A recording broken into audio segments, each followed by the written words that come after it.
Hello and welcome back to Space Engineers. In today's video, we're looking at another modded weapon which you may have already seen on the Steam Workshop page, but it did release quite some time ago, and it's called the VX-12 Foehammer, which is this glorious thing sitting right next to me. So this is a gigantic railgun, fully turreted, and works with weapon core that will pack one hell of a punch and really puts the vanilla railgun to shame. Yes, it will be linked to the skybox I'm currently using, just a massive swirly cloud in the background and starry sky above it. But anyway, for the actual railgun itself, you see me plop it down onto the ship. It uses one hell of a lot of power, it's got custom ammunition, and well, it can absolutely obliterate your target, which is what we're going to do at the end of this video. I've gone ahead and loaded up the good old Albatross with a bunch of these turrets, attached on some more large reactors, and there should be some space pirates floating in the distance, which are well going to be the unsuspecting victim. But anyway, once you've added this in through the mod menu, what you'll find in your spawn menu is now the big old railgun. As I type in this is what it looks like in the menu. So there is the MCRN RailGun, the VX-12 Foehammer, and it costs not too much compared to the actual railgun in the vanilla game. Yes, it does use a lot more steel plates, but they're not too much of an issue if you're at the stage of the game where you can actually build railguns. Yes, it uses quite a lot of computers, quite a lot of superconductors, a lot of motors, a lot of metal grids, a lot of large steel tubes, a lot of construction components, and then a bunch of steel plates, where compared to the vanilla one, it's not actually too bad, like I said. Yes, once you build this in, you then need to build up the ammunition, which is why I'm standing on top of an assembler. So coming down to here, you will not find it in the ammunition tab. You need to come across to the components, where down to here you then find the depleted uranium spike, which I can hear one of the guns firing. What's happening over? Oh, it actually looks like a space pirate decided to come close to the Albatross, so all the guns over there are now open firing. I was wondering what that sound was, but there is a fantastic display of what the railgun looks like from a distance. If I was going to get the free camera and actually move it away, I was not expecting this. In fact, I was actually expecting to go over to the space pirates at the end of the video, but they came towards me. That's what it looks like. I put one hell of a lot of these guns on here, and I'm actually surprised they can fire. There's a lovely blue beam, and coming all the way up to the space pirates themselves, all the way up to here we go. We see what kind of destruction it has caused. So that is their very poorly looking wreckage of what I believe was a transport. There's a lovely blue particle effects when it actually nails the target. As you can see, for a small moving target that's moving at a fairly slow rate, these things are quite hard to actually hit. In fact, that's a massive whiff from the railgun. I will mention right now that there is a small little bug involving these guns where they will, for some odd reason, after firing, just continue to fire and waste a bunch of ammunition, but you can simply solve that by switching them off once you're done with it. But I'll just go and let them shoot for the moment, so it makes it easier for actually showcasing this thing. Anyway, back into my character, looking down into the assembler. Here we are once again, over to here, here's the depleted uranium spike, where we can see he uses 2 uranium ingots, 2 nickel ingots, and then just over 13 iron ingots, which is rather expensive, say compared to the regular railgun ammunition, which is sitting right down here, that only uses 0.3 uranium ingots, 10 silicon, 1 nickel, and then 6 iron. So it's more expensive in the uranium departments. Then again, by the time you can actually build these things and actually make them usable, that shouldn't be too much of an issue to actually build these ones for the big gun.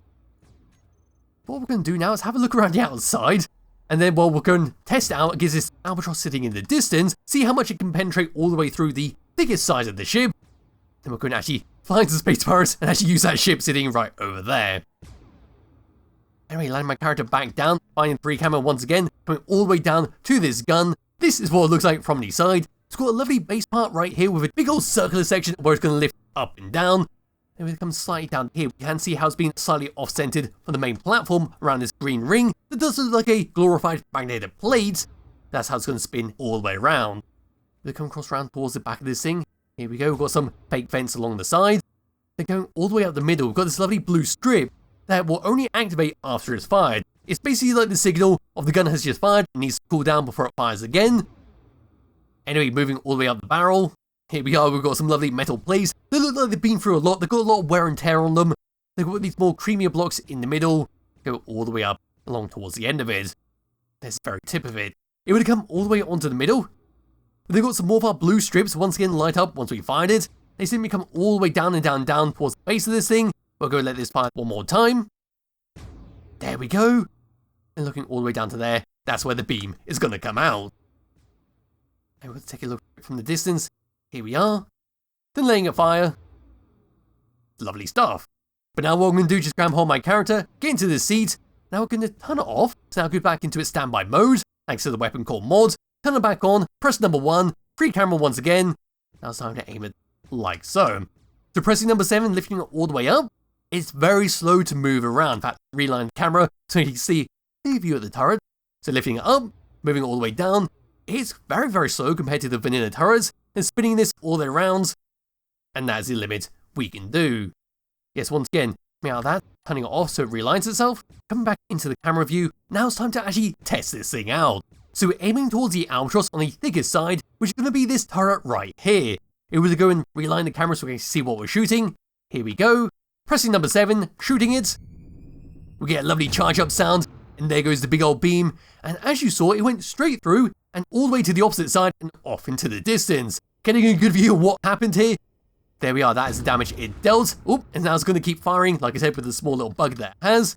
It fired straight through here, made a big bit of damage, and I went all the way along to the opposite side, and well, off into the distance.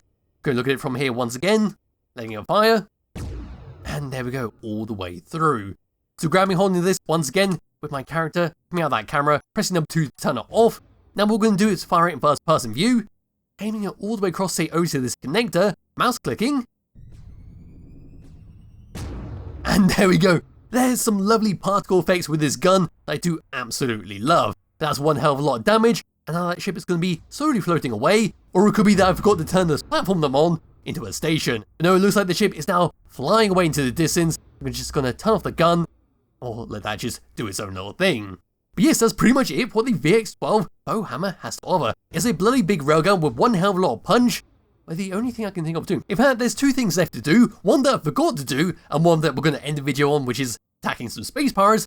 But let me show you the range of this gun by, well, shooting it in this direction, grabbing hold of the free camera, and well, now we're going to follow the beam along, and we're going to sit roughly over here. So we're going to wait for that to fire one more time. We should be able to see it from a great distance away. In fact, there's one shooting up the top there. I got a bit confused.